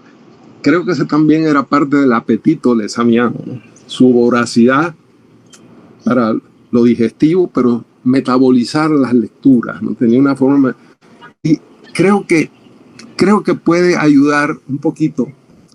Algo que me viene un recuerdo de Lezama. Él a veces le decía a los amigos, tuve mi primer combate sexual a tal edad. Cuando él tuvo relaciones con mujeres, que parece que tuvo algunas, siempre hablaba de eso como combate sexual. Fíjense el grado, o sea, la homosexualidad, como él intentó acercarse a la mujer, pero aquello se le convertía en una cosa con la cual no podía lidiar como sensualidad, era en combate. Y él tiene una expresión que a mí me encanta, que habla muchas veces del cuadrilátero del placer. O sea, él no habla de la cama. Nosotros diríamos cama, colchón. Él hablaba del cuadrilátero del placer.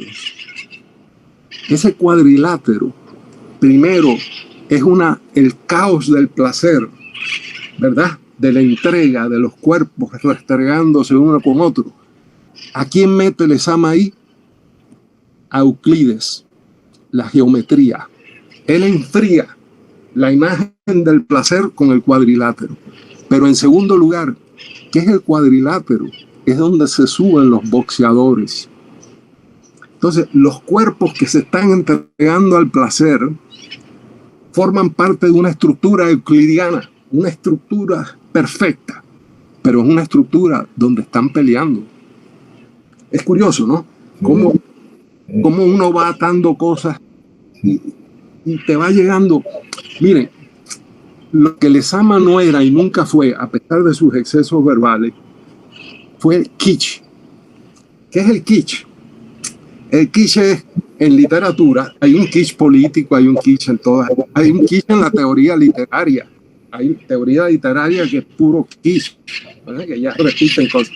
Pero el kitsch es los boleros, decir las cosas de la misma manera, ¿verdad? Entonces, contra el kitsch surgieron las vanguardias, ¿verdad? Para hacer cosas novedosas. Pero es que también hay una vanguardia kitsch. O sea, mira, el arte conceptual de hoy, yo creo que el 99% nada tiene que ver con Duchamp, es una traición al Duchamp, ¿entiendes? Es una cosa completamente kitsch. Pero el kitsch, como lo cursi, que es otra palabra que se usa a veces en ese sentido, es lo inauténtico. Algo que les garantizo que este hombre es auténtico. Era casi ese que dijo que la oveja, el sueño del abuelo, cuando yo le dije, y no será que Lezama es la oveja soñando al abuelo. Lezama tenía un poco la inocencia de una oveja sacrificada por la estupidez de la cultura cubana, la estupidez de sus propios amigos que querían saltarse el capítulo 8, que querían contratar la sala nupcial, el nupcial del hotel para que consumara su matrimonio, cosa que Lezama jamás tocó a esa mujer, que fue una maravillosa compañera de él, y eso lo sabían los amigos. ¿Tú te imaginas la soledad de Lezama cuando él se entera que estos idiotas están contratando la sala nupcial, el cuadrilátero del placer? ¿Saben lo que le dijo? Lo que le dijo, ¿por qué Lezama se casa con esa mujer? Que fue maravillosa con él. Cuando estaba muriendo la mamá de Lezama, tenía una gran preocupación. Todo el que la visitaba, ella le decía, ¿y ahora quién va a saber la altura de la almohada de Joseito? Estoy recordando verbatim, ¿no? Rosa Lima, mulata, completamente mulata. No una gran señora de la sociedad cubana. Olvídense de eso. Esta mujer, una madre muy castradora, pero de mucho cariño por su hijo, muere preocupada.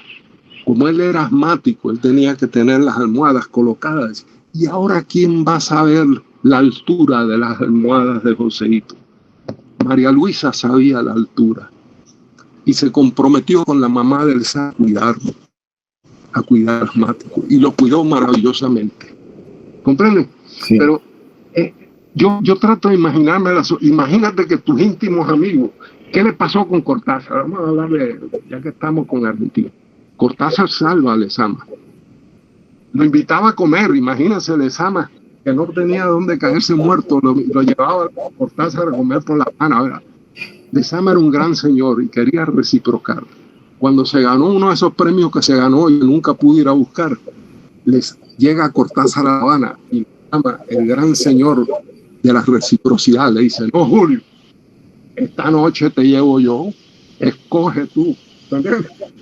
Y se lleva a Cortázar a comer y a conversar. Y empieza a decirle a su querido amigo y protector, le dice: bueno, Julio, tú sabes las cosas aquí en Cuba. Empieza a abrirse un poquito, el hombre más cobarde que ustedes se puedan imaginar. Empieza a abrirse un poquito con su amigo Julio Cortázar. Dice: bueno, tú sabes, Julio, las cosas aquí no son como se ven así en apariencia. Y empieza a hacer críticas. Y Julio Cortázar le dice: Lezama, puede que tú tengas razón en todo eso, pero de todas maneras hay que defender la revolución. Castración. Lezama se cayó la boca y más nunca su amigo Julio Cortázar le habló de la política. ¿Comprenden? Sí. Era el aislamiento absoluto, era todo. Su homosexualidad, su vista de política, todo. El que era opuesto a Lezama, que era muy amigo, Virgilio Piñera, que vivió en Argentina. Sí. Muy amigo de Víctor Gombrowicz. Claro, uno de los traductores. Yo les digo, exacto. Virgilio, uno lo veía así a 10 cuadras y decía: por allá viene un homosexual. Porque caminaba, una rumbera cubana no se meneaba tanto, ¿comprende? Eso era. Y siendo un cobarde absoluto, tuvo uno de los de mayor dignidad y valentía en la historia de Cuba. Hay una conversación que se da en Cuba en el año 61, se llama Palabras a los intelectuales. Tiene que ver con un documental que hizo un gran amigo mío, hermano de Guillermo Cabrera Infante, que se llama Sabat Cabrera Infante. Hizo un documental que se llama PM, una cosa casi insignificante, pero en ese documental se ve miembros del ejército rebelde, castristas, bailando en prostíbulos con prostitutas. Y se suponía que eso ya había sido eliminado por la revolución. Ese film que yo pude ver gracias a que tenían una copia, ese film fue prohibido y se dio una conversación que se llama Palabras a los intelectuales. Estaban en la mesa presidencial Fidel Castro, Carlos Franqui, jefe de cultura en ese momento, y Osvaldo Orticoz Torrado, presidente de Cuba. Habla Fidel y Fidel dice: dentro de la revolución todo, contra la revolución nada. El problema es que ¿quién interpreta lo que está dentro y lo que es contra de la revolución? Ah, bueno, eso será Fidel. Pero entonces le dicen a los que están allí, Cabrera Infante, Guillermo y Sabá estaban ahí, estaban todos los... Le dicen: no tengan miedo, están en casa, pueden responder, pueden hablar, acérquense al micrófono y digan lo que se les ocurra. Silencio absoluto. ¿Quién se levanta? ¿Quién se levanta? Este flaquito que una gallina lo hubiera cogido así y lo hubiera sacudido y lo hubiera roto los huesos. Se levanta Virgilio y va al micrófono y dice: yo por lo menos quiero decir que tengo miedo. Esa fue una de las cosas más valientes que se pudo haber dicho en ese lugar. Claro. Nadie, Guillermo Cabrera Infante, que después fue tan belicoso, ¿verdad? Todos tuvieron oportunidad de decir algo. Nadie. Y fue como le dicen en Cuba, pajarito, ¿verdad? Sí. Este pajarito, este mariconcito, fue el que se levantó y dijo: yo por lo menos quiero decir que tengo miedo. Qué cosa tan maravillosa, ¿verdad? Ese es el más hombre que había ahí, pues más hombre que Fidel Castro. ¿Entiendes? En ese momento. Bueno, no sé si estamos hilvanando cosas o no sé. Está todo muy bueno. Ojalá estuviéramos todos aquí en mi sala. Sí, sería maravilloso. Bueno, pero oye, esto me parece una cosa increíble que yo tengo aquí.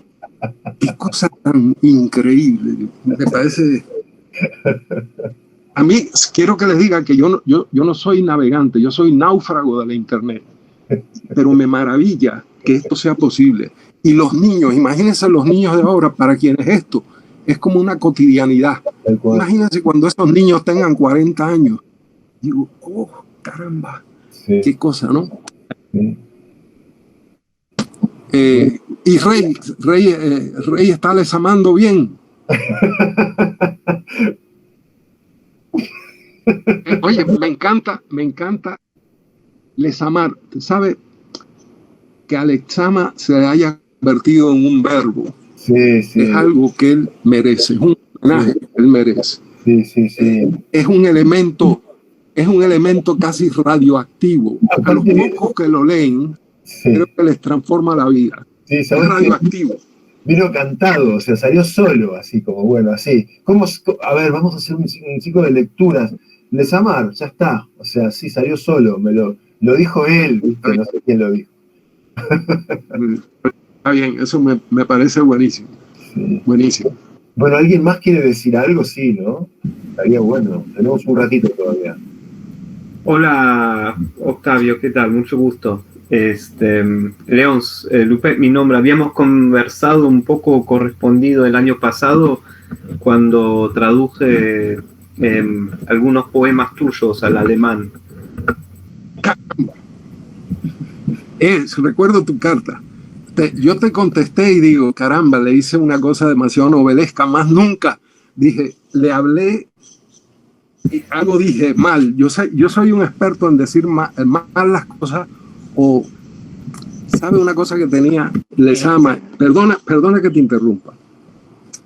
Para mí, la amistad exige sinceridad. Y yo vivo en el permanente problema de ser sincero con los amigos. Y hay veces que hay que tener mucho cuidado con la sinceridad o tratar de manejarla bien, ¿verdad?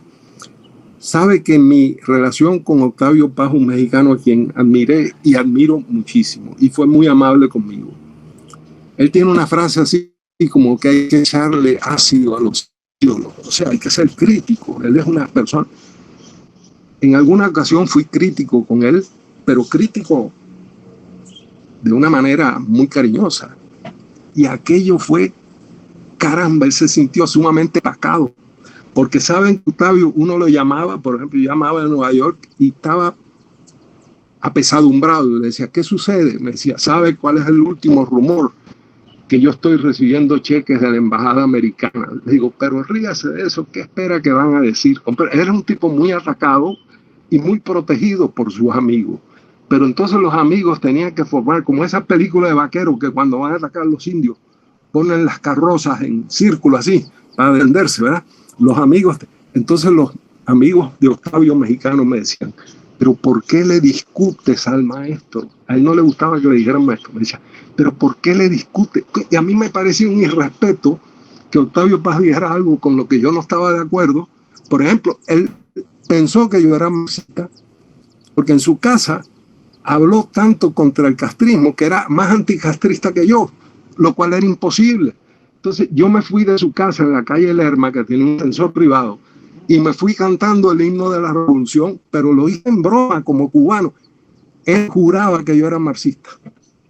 Aquello fue se lo dijo a Silo, un pintor peruano, decía, yo creo que Armand es marxista.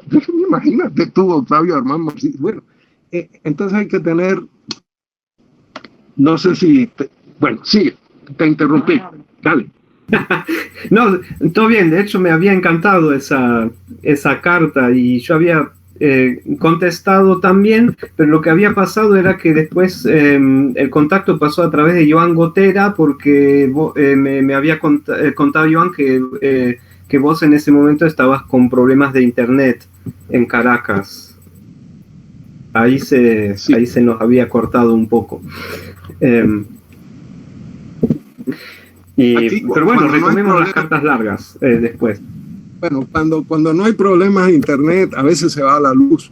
Últimamente no, pero a veces cuando hay agua no hay luz, cuando hay luz no hay agua. ¿Comprendes? Miren, una cosa que quiero que sepan, todas las mañanas. Yo salgo a las 7 menos tanto a conversar un café con unos amigos, luego regreso a casa y ahí terminó mi día social. Cuando salgo, casi siempre hay una pareja o un hombre abriendo las bolsas de basura. Las naranjas exprimidas, las aprietan de nuevo para sacar unas gotas. Los contenedores, los cartoncitos de yogur, se los empinan así para que salgan gotas. Eso lo veo. Y sacan cosas de la basura. Y cuando terminan, como son profesionales, cierran para que nadie se queje de ellos. Después cierran bolsas que ellos han abierto. Eso es una cosa insólita, lo que estoy viendo, ¿no? Bueno, eso es América.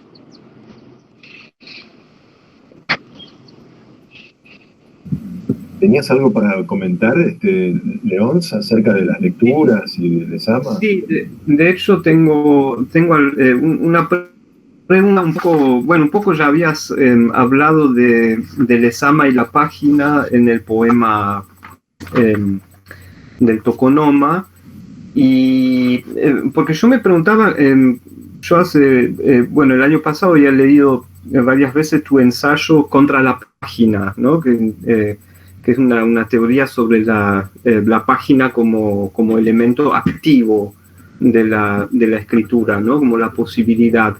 Y de Lezama habíamos leído ahí en una entrevista, y creo que lo mencionas en tu ensayo, ¿no? Como es la escritura, el telón, ¿no? El telón que lo tapa todo, ¿no? Y es una escritura abundante que tapa la página, ¿no? De cierto modo, gráficamente, y en todos los sentidos, en esa expansión. Y te quería preguntar ¿dónde quedaría cómo ves la relación entre la página como posibilidad, que queda completamente tapada en Lezama Lima, y por ahí un traslado de la posibilidad a la escritura muy peculiar, ¿no? De esas imágenes imposibles que Lezama arma.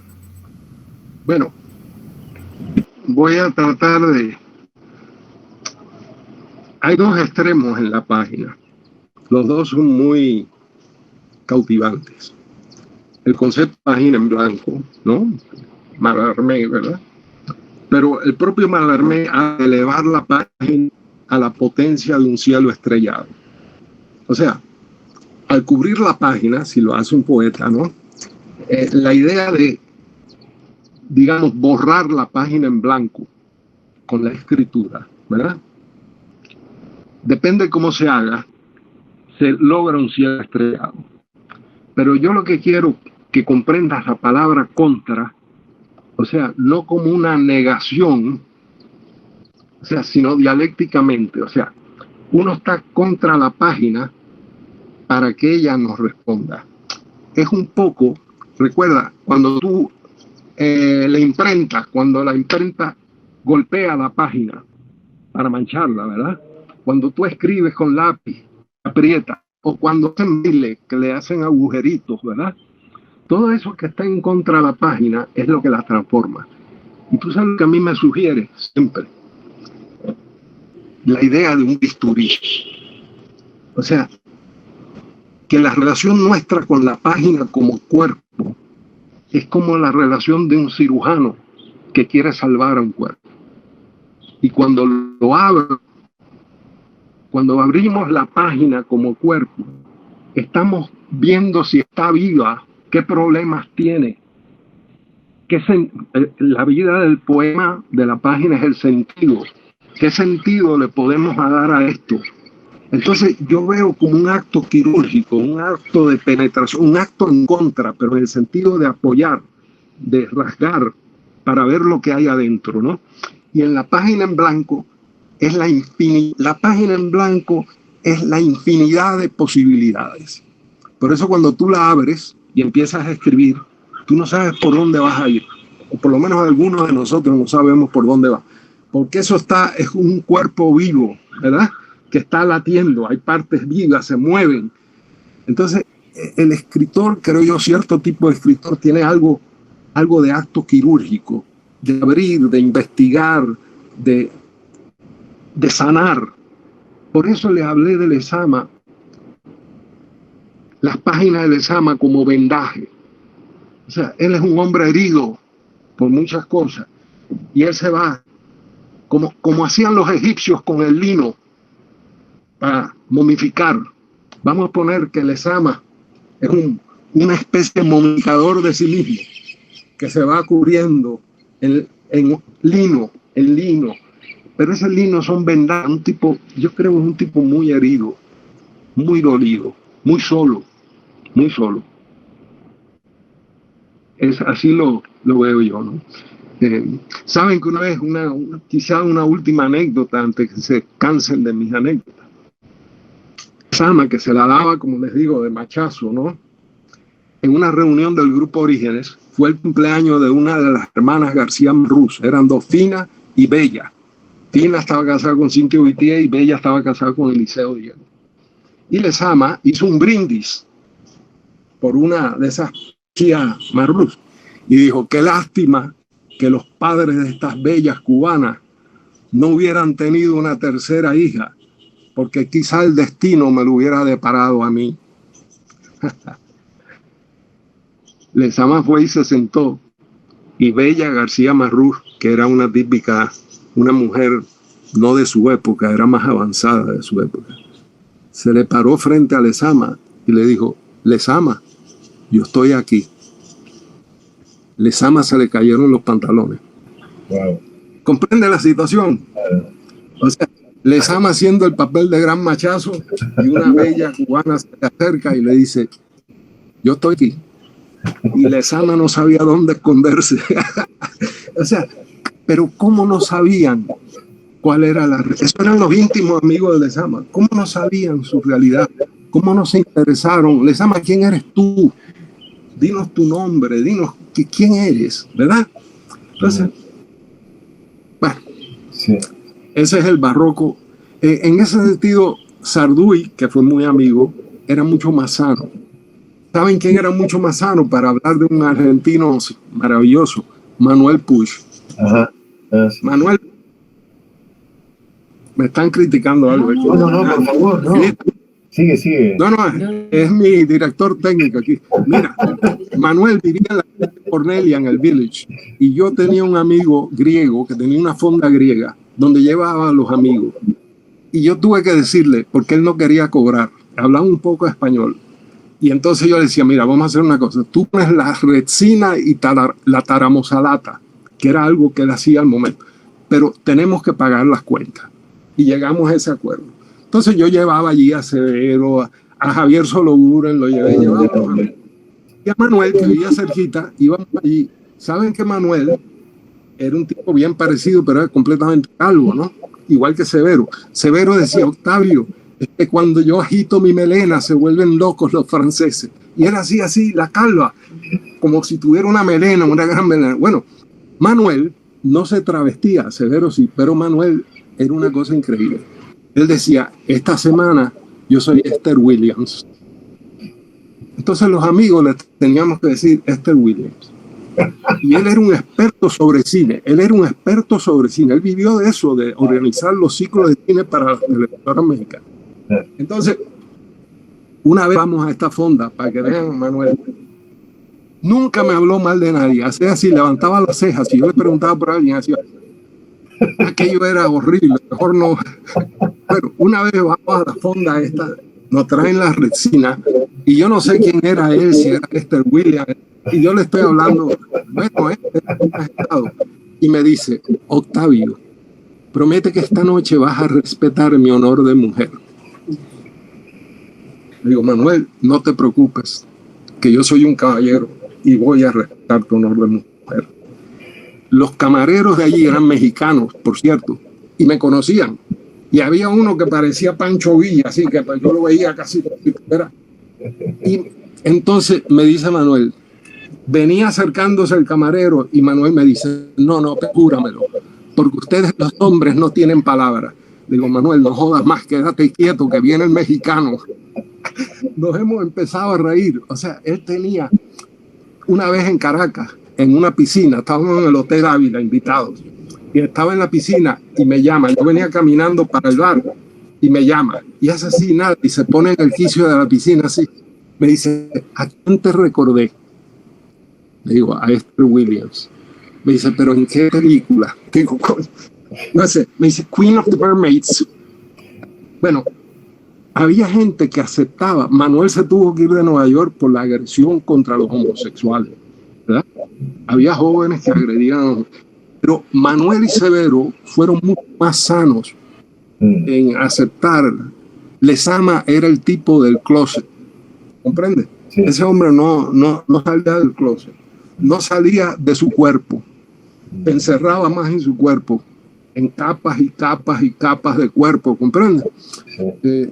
Lezama fue una vez a México y lo llevaron al cafetín donde se reunían los contemporáneos y él vio por la ventana que estaban reunidos y no se atrevió a entrar, ¿comprende?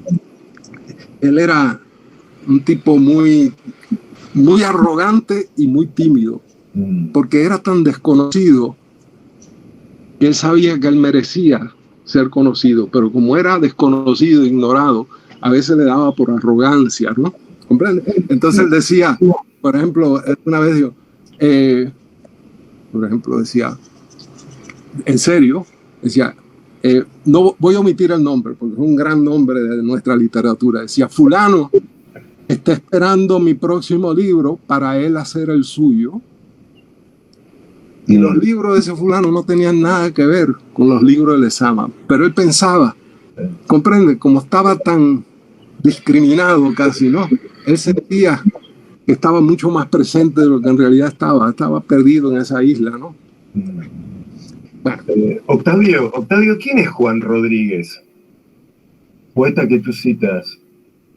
Juan Rodríguez es un muchacho esquizofrénico catatónico.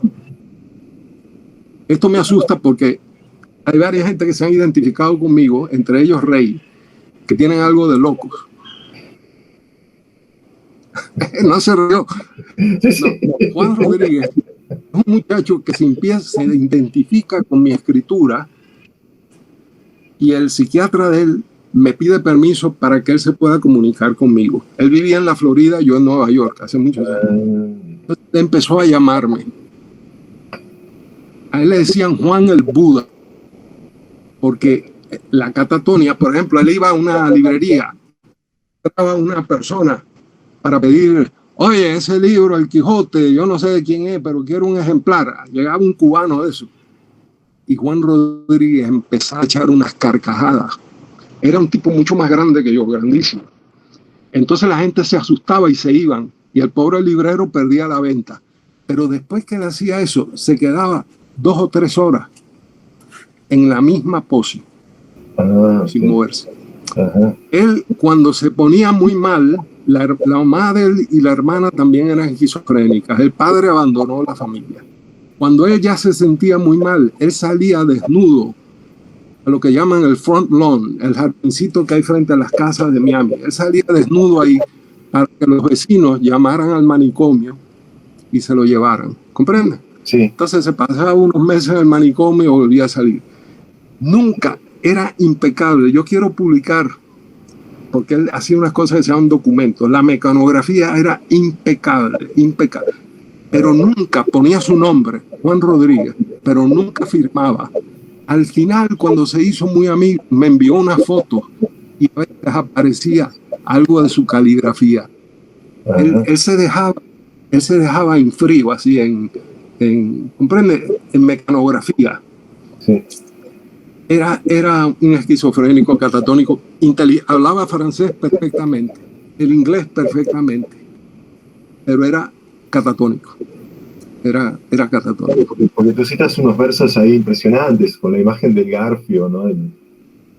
Sí, saben que los sobres, el cartero que teníamos durante muchos años en Nueva York, era casi amigo de la familia. Cuando traía algo subía y yo le daba un café o se tomaba una cerveza.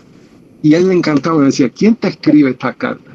Las cartas de Juan Rodríguez, él ponía Juan Rodríguez, ginecólogo, embajador de Cuba ante las Naciones Unidas, poeta. Y entonces Octavio Armán, parapsicólogo, a la vista. El pobre lo llenaba y no era broma. Una vez se puso bravo conmigo y yo no me doy cuenta de que está loco y le escribí, le digo, chicos, por favor. Y es que había tenido un sueño que la Alliance Française estaba conspirando conmigo para poner cocodrilos en su bañera. Les juro que eso fue un sueño de Juan Rodríguez. Entonces, el Alliance Française, Octavio Hermán, estaban conspirando para poner un cocodrilo en su bañera. Entonces estaba enojado conmigo porque yo me convertí en enemigo hasta que le pasó. ¿Comprende lo que les digo? Era... Bueno, buenísimo. Bueno, no sé si Lucas, ¿quieres aportar algo más? ¿Comentar algo? ¿O Pedro?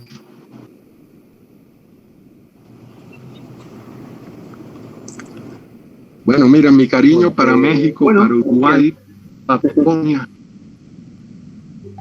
Córdoba. A ver. Bueno, hola Octavio, yo soy Pedro, soy de Argentina, de una ciudad llamada San Miguel. Yo la verdad voy a hacer lo que hice toda mi vida, que es improvisar, porque no había pensado ninguna pregunta esencial para vos, pero quería preguntar, cuando hablabas respecto a la cuestión de la respiración del Lezama, ¿no? Y del ritmo, ¿cuál era la cuestión con la musicalidad? Porque vos dijiste que él no se sentía antillano, no sé cuánto de lo afro había ahí, pero ¿qué tal con lo español, con los ritmos españoles? Musicalidad me refiero a todo, ¿no? Desde la cuestión de la respiración, desde la cuestión, porque él creo que, como vos decías, su voracidad, a mí que me interesa la música, quería saber si había también una voracidad rítmica musical, no solo a través de la respiración. Sí, pero fíjate, por ejemplo, perfecto. Fíjate la musicalidad de la tradición de la poesía afrocubana. Claro. Nicolás Guillén, el más conocido, decía. Yo sé que tú dices, mulata, yo sé que tú dices que tengo la nariz como nudo de corbata. Y fíjate que tú no eres tan adelantada, porque tu boca es bien grande y tu pasa colorada. Tanto tren con tu cuerpo, mulata, tanto tren. Si tú supieras, mulata, que yo con mi negra tengo y no te quiero pagar. Ese es un ritmo cubano, muy asimilable a la tradición del son cubano, a la música rumbera de Cuba, ¿verdad? Lezama tiene su ritmo, pero es un ritmo, digamos, sinfónico. Es un ritmo más complejo. Y creo que es complejo por estos dos actos. El acto del asma, que no es un acto, una enfermedad, y el acto de la fuma. ¿Comprende? Entonces, por eso, cuando dice ritmo esicástico, podemos comenzar. Como dije, el ritmo esicástico, el esicastos, es de los padres del desierto. Él no está diciendo Lezama ahí. Podemos comenzar porque ahora estoy en el desierto. Ya llegué al final del libro, me rebelé y estoy solo. Y entonces asume su ritmo esicástico. Creo que esa puntuación de Lezama cuando hablaba, cuando escribía, la prosa de él y la poesía es prosa de voz. ¿Sabe que la escritura es una huella de la voz, verdad? Un lector es como ¿cómo le dicen ustedes a los rastreadores de animales? Bueno, en Argentina hay una palabra, se me olvida. Yo tomé un año de vaqueano. Un vaqueano. Un lector es un vaqueano. Ustedes tienen en la página un rastro escrito que es la huella de la voz de alguien. Lezama es una de las poesías que tiene más vida la voz. Es muchas veces cuando leo un poema de Lezama, el poema este sencillo que le dije, por ejemplo, es un poema habitual, un poeta, un pintor muy pobre, muy amigo de Lezama, que murió muy joven. Una vez me pidió un ejemplar del Emilio para regalarlo. Y qué raros son los seres en este mundo que piden un regalo para regalarlo. Yo casi, cuando leo a Lezama, yo siento como el encantamiento de su voz, ¿no? Alguien habló de biografía para Feacio. Quiero decirle algo sobre eso. En Homero que es ciego. Imagínense eso. En la ceguera de Homero, ¿recuerdan la ovejita? El hombre que sueña a la oveja y la oveja que sueña al abuelo, ¿verdad? En la ceguera de Homero hay otro ciego, Demódoco, que vive entre los feacios. Cuando Ulises llega allí, lo reciben muy bien y le piden a Demódoco que diga poemas. Y Demódoco empieza a hablar de algunas de las aventuras del Ulises. Y cuando él se siente en el poema de Demódoco, se le salen unas lágrimas. O sea, ya él se está convirtiendo en mármol. Ya sus aventuras están siendo codificadas. Eso es lo que yo siento, ¿no? Ya yo me voy convirtiendo en escritura. Ya yo voy para Ítaca, me voy a reunir con Penélope, ya mis días, ¿comprende? Y yo siento que en ese ciego que está dentro de la ceguera de Homero, está esa voz de Demódoco que asusta un poco a Ulises. El hombre que no tenía miedo de nada se asusta cuando una voz habla de él y se siente un poco muerto. Es historia, es crónica, ¿verdad? Bueno, en todo caso. Bueno, miren, gracias. México, Uruguay, Córdoba, Patagonia, Buenos Aires. Gracias a vos. Gracias. Gracias a vos por tu entusiasmo, tu alegría, tu energía, tu generosidad de siempre. Bueno, te conozco siempre. Y como cubano, aunque él es más que cubano, le quiero dar las gracias por les amar. Bueno. Un abrazo enorme. Muchas gracias. Gracias. FF, chao. Chao, Tony.